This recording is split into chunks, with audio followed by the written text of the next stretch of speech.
Master Books app today, right? I love the Master Books app, I really do. And I love having it on my desktop. So anybody you know that is using Master Books app to be able to throw out a plug that you can also view it on your desktop if you're on a PC or a laptop is awesome. But I happened to see Jess put a post up that she went to visit her aunt. And she says, I was caught off guard. I was like, well, let's see. Okay, I gotta go back up. My mouse bumped it down. Sorry. Okay, you guys, when I got there, she was not happy. Her arms were crossed, and she immediately asked me, when I got out of my vehicle, why do you homeschool? Just a plug for a book, Answers for Homeschooling. When I explained it to Israel Wayne when he wrote this, and I said, this is something I would love, I said, this is the vision I see. I see a mother-in-law or a relative standing there at the table saying, why do you do this? Or, well, you know, that little dig, right? You just feel the dig, that this was the answer for the dig. These are the dig answers. So pick this up. We do this a lot in the flash sale throughout the year too. So this is something that you can grab on a flash sale if you don't. But awesome answers. Israel did a good job. Okay, anyways, I was caught off guard. I was like, well, our homeschool, the reason we homeschool is long, but we don't like what is being taught in the public school system, and we felt led to pull our kids out of the school system, and then COVID hit, so I withdrew them and have since been homeschooling. And then she starts to tell me that my kids need socialization and how important it is for being in school 5 days a week for 8 hours a day so they can be around other kids. All the while she's saying this, I'm praying in my head for the Lord to give me the right words to say. I don't know if this was God or me, but in my head I heard, shut your mouth, you don't need to explain yourself. I did let her know we've been doing field trips with other homeschool families and my kids are fine and receiving the best education. I then said to each that their own, and this is the situation, let's teach their own, that's all I could say. And then she said to me in a stern voice, you guys need to put your kids back in public school. Well, that's like, embrace the critic, right? I think sometimes it's easy to feel something like that and feel their disapproval and personalize it and almost feel like it's rejection. It's just ignorance. They don't understand the truth. They're so indoctrinated that what you're fighting against is an indoctrination that government schooling is the only way we should be schooling our children. In fact, I would counter anybody who says public education with, oh, you mean government school?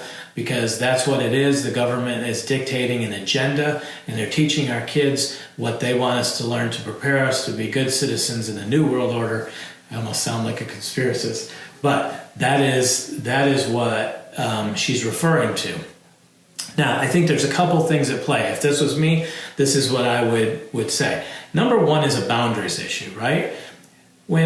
If let's say I went through a training program, and I go through the training program and I graduate the training program, shouldn't I have enough knowledge to teach anybody who wasn't in the program what's in the program? Like if I'm a high school graduate from a government school, shouldn't I be able to teach a first grader the material?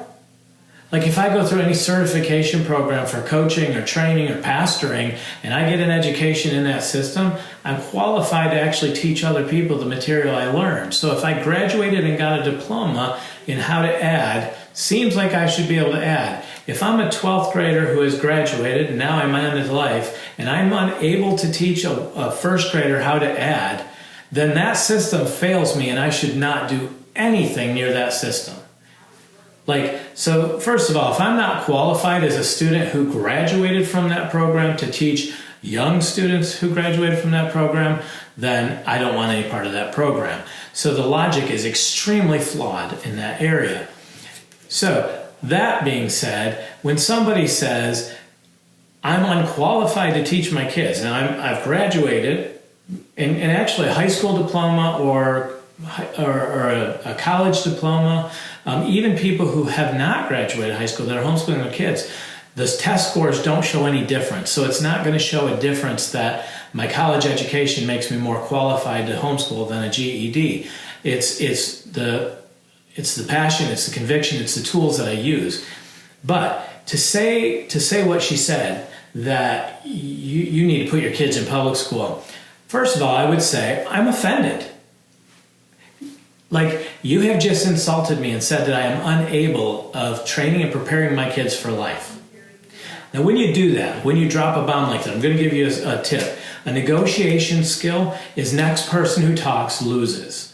So if you say to somebody, it's going to be really uncomfortable. She just blasted you, and you can say, turn it and say, I'm offended by that statement.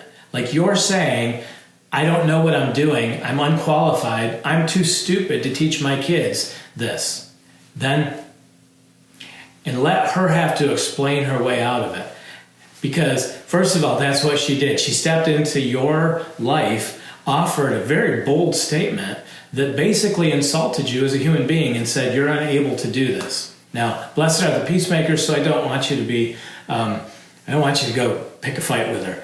But just think about the concept that when somebody is challenging you and saying you're unable to homeschool because you're not smart enough, you have the right to kind of push back a little bit and say, so what you're saying is, I don't have the ability or the brains to meet the needs of my children?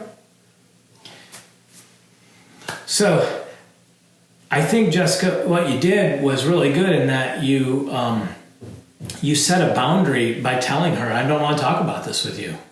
And I would be very cautious in the future with your children that if there's a prevailing attitude with a person against homeschooling, oftentimes there's like this need to be heard, or a justice loop that happens. And if you don't hear it, they don't feel like you're listening and doing what they tell, they'll tell a spouse, or they'll begin telling your children. And it's very important to let them know that your children are off limits to their ignorance. And you don't have to say it that way. I'm being kind of dramatic, but it's important that you don't allow them to undermine what you're doing by speaking poorly about it in front of your kids. You have the right to tell your children that this person is speaking out of ignorance. They don't know what they're talking about because they were indoctrinated in a government school or whatever you decide to do. Okay, so that being said, keep conversing. I'm going to be right back. I forgot my paper.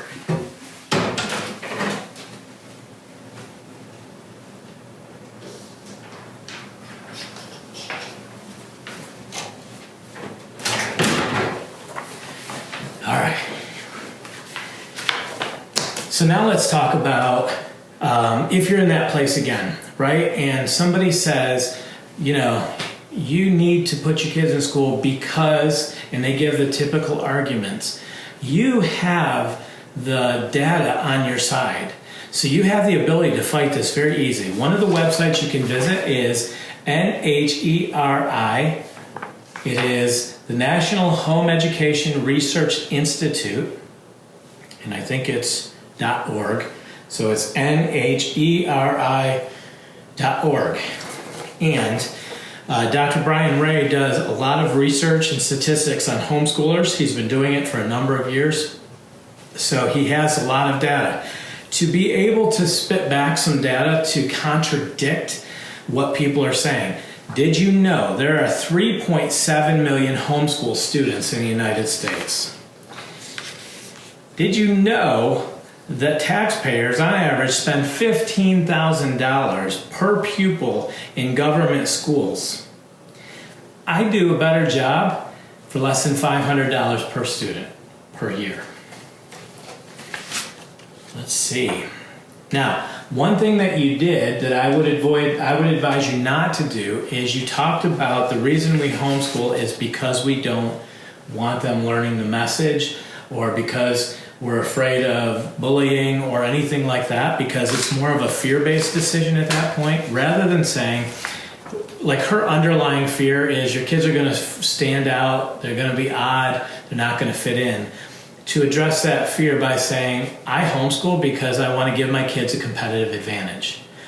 Like, did you know that home-educated students typically score 15 to 30% percentile points above public school students in standardized testing and achievement tests? Did you know that 78% of peer-reviewed studies on academic achievement show homeschool students perform significantly better than those in institutional schools? Did you know that homeschool students score on average on achievement tests higher on achievement tests regardless of their parents' level of education or family's income? Did you know that they typically score better on SATs and ACTs? And did you know that there are colleges and even places like West Point that is trying to recruit homeschool students because the quality that they bring into their class? As far as social, emotional, and psychological development, did you know that 87% of peer-reviewed studies on social, emotional, psychological development show that homeschool students perform significantly better than those in conventional schools? Like, there have actually been studies on homeschooled students, and they do better psychologically, socially, and emotionally than their public school or government school counterparts. Like the studies are there that if somebody really wants to know, homeschoolers perform better intellectually, academically, emotionally, and studies even show that homeschoolers make better citizens. 69% of them, 69% of peer-reviewed studies on success into adulthood show that home-educated students succeed and perform significantly better statistically than those who attend government schools. They participate in local community service more frequently than does the general population, and these adults vote and attend public meetings more frequently. Like, homeschooled students in every area rock over government schooled students. And that's, are there exceptions? Yes. But if we're going to point to exceptions in homeschooling, then you have to point to the exceptions as well in the government schools. I mean, these are, overall, the statistics, homeschoolers perform better academically, socially, emotionally, and civically than their public school counterparts. So I think that you have the ability to say, I'm giving my children a competitive advantage. Statistically, homeschooled students, there's 3.7 million homeschoolers in the United States. We're not talking about a population group here of 20. We're talking 3.7 million homeschoolers. Statistically, they do better than the government schooled students do. And so I have a lot of people who've gone before me in doing this that show that that I'm going to produce exceptional students. Rachel, you're in here. I have some other moms who have actually graduated students. Like, when I first started, Jess, I was kind of at the place, like, if we homeschooled, we're kind of like, we hope this works, right? We hope if we do it, it's going to work and our kids are going to turn out awesome. Well, now that we've graduated students, I'll put my kids up against anybody. Like, my kids know how to communicate, my kids know how to work hard, my kids know how to network, my kids know how to solve problems. Like, in every area as my kids work into the workforce, they're getting recognized. I could tell you story after story after story. Now, were they always the best in math? Absolutely not. In fact, right now, one of my high achievers was terrible at math, but has the ability to communicate at such a high level and to move. Like, there are people, have you ever met somebody who can just make something happen? Like, they are workers and they just feel it. So productivity in this person's arena has gone, if they had 100% capacity, they doubled to 200% capacity out of production where they're working right now that they're overseeing, because they just figure out how to make things happen and get things done. Like, all of my kids at every level are, performing at a high level. So I know it works. That's part of why I'm so passionate now, because after 25 years of this, seeing the outcomes, raising children into adulthood isn't easy. But I guarantee you it's not easier with government-schooled influence. So just part of the things would be definitely to say to her, whoa, you just insulted me and I don't appreciate it.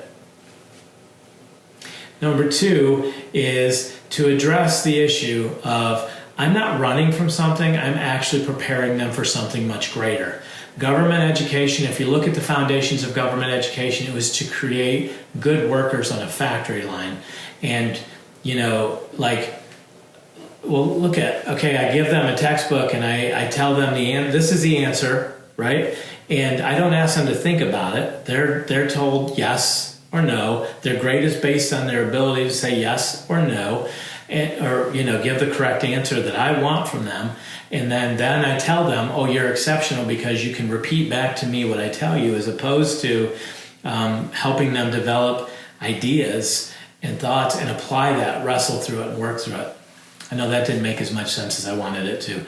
But you are giving your students a competitive advantage. And so you're able to, if you have a little bit of research, you can start to explain that to the critics. Like, I'm doing this for a competitive advantage, and did you know that students statistically score better in all these categories? Like, so when you're telling me that they're not going to do as well socially, that's not what the numbers say, right? The numbers don't say that. And the people that I'm connected with who have students who've gone on to real life are producing at a high level. So yeah, it's kind of hard to fall into this other thing. Socialization is one of the things that we get asked the most. And one of my favorite responses is this. When I was young and I was sent to a government school, they thought that it was wise to put me in a classroom with students, 20 to 30 students, all of the same age group. And so I went into first grade with a bunch of sixth graders. And in that group of sixth graders, we stayed together all year. That's how I was socialized, 24 other 6-year-olds. Then if we passed, if we regurgitated back everything we were told, we moved on to, all of us turned 7 and we moved to 7. And I stayed with that same group of 25-year-olds pretty much all the way through my school, right?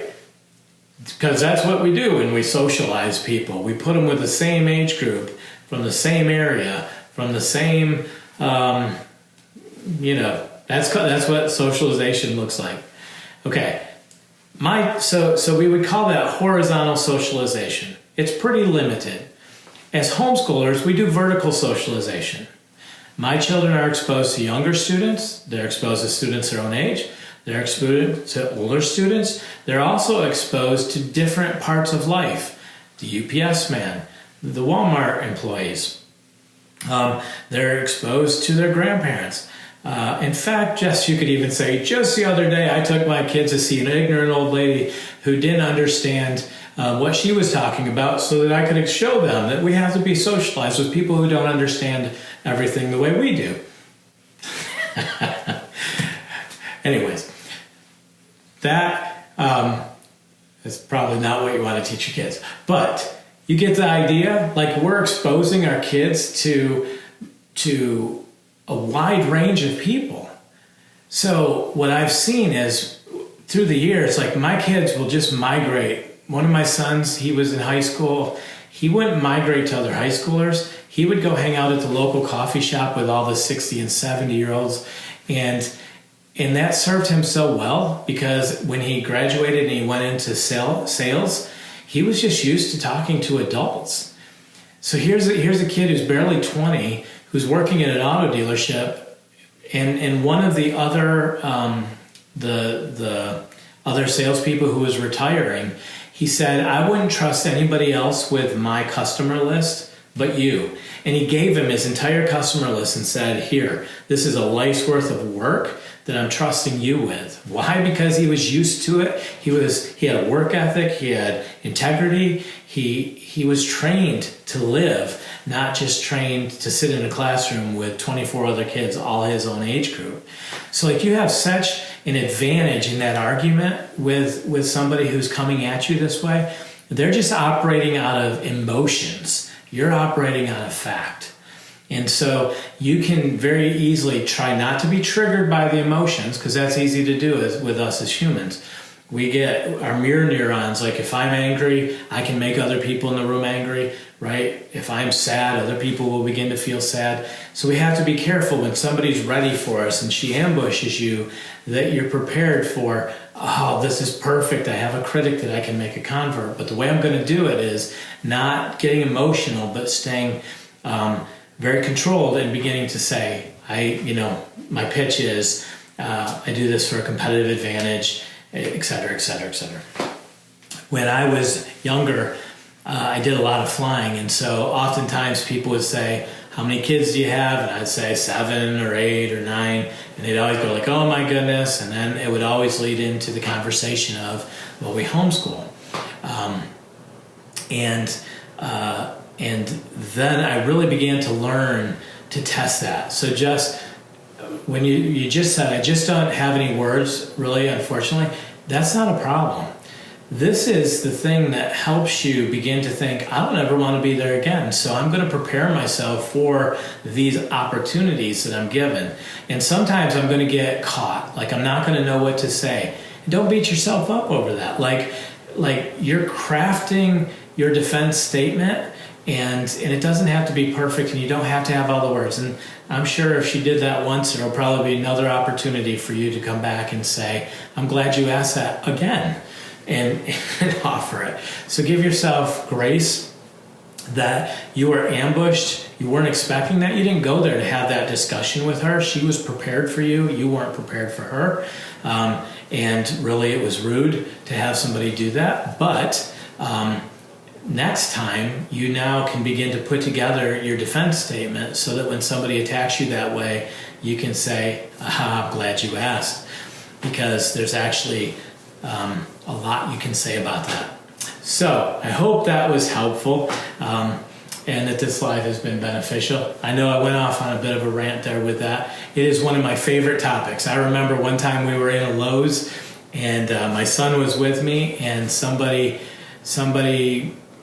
the topic of homeschooling came up, and I was like, oh, man, I love that fight.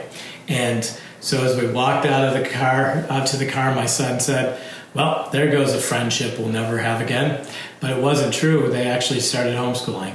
So oftentimes when you are passionate and you understand why it is what we do, and that we're not just doing this out of fear, like the science is on our side, that this is actually the way God ordained it.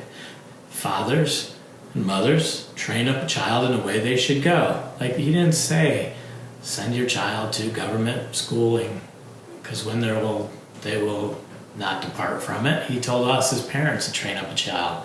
And so we're doing a biblical method of homeschooling and a biblical method of discipleship, all of those things. So, awesome.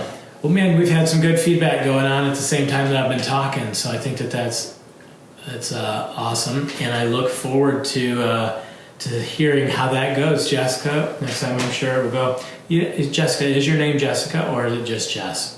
I know some people are actually Jessies, and I keep calling you Jessica. It's kind of like Kim, now Kelly. We called her Kim forever, and then she's really Kelly, and now she's Kim, now Kelly. So good. It's Jess, now Jessica.